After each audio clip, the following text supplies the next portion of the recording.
मला इतकंच म्हणायचं आहे की प्रत्येक ह्या देशात राहणाऱ्या माणसाला त्यानं उत्पादित केलेल्या वस्तूचा भाव ठरवायचा अधिकार आहे आणि त्याच्यावर नफा कमवायचा अधिकार आहे। त्याच पद्धतीनं शेतकऱ्यानं सुद्धा स्वतःच्या रक्ताचं पाणी करून पिकवलेल्या पिकाचा भाव ठरवायचा अधिकार असणं गरजेचं आहे। मला वाटतं त्या भावनेतनं का असेना केंद्र सरकारला उशिरा सुचलेलं शहाणपण असं म्हणू आपण, पण शेवटी आपण सकारात्मक दृष्टिकोनातून बघणं अपेक्षित आहे। या भागाचा खासदार म्हणून मी सातत्यानं हा प्रश्न कांद्याच्या दराबाबतीत मी बोललो होतो, त्याच पद्धतीनं सोयाबीनच्या दराच्या बाबतीत नुसतं कांद्याचंच नाही, शेतकरी उत्पादित करत असलेल्या प्रत्येक वस्तूचे भाव ठरवत असताना त्याला जी उत्पादन खर्च येणार आहे त्याच्यावर आधारितच त्या वस्तूचा भाव असणं अपेक्षित आहे।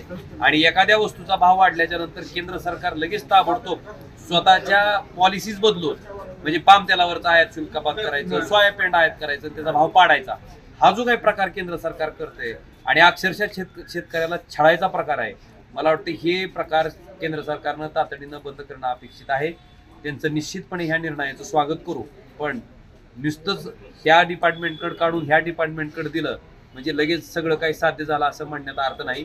केंद्र सरकारनं त्या डिपार्टमेंटकडे दिले, वाणिज्य विभागाकडे दिल्याच्या नंतर वाणिज्य विभागानं कांद्याचे जे दर आहेत ते नियंत्रित करत असताना किमान शेतकऱ्यानं उत्पादित केलेल्या उत्पादन खर्चाचा विचार करून त्या ठिकाणी ते दर ठरवावे इतकेच अपेक्षित आहे।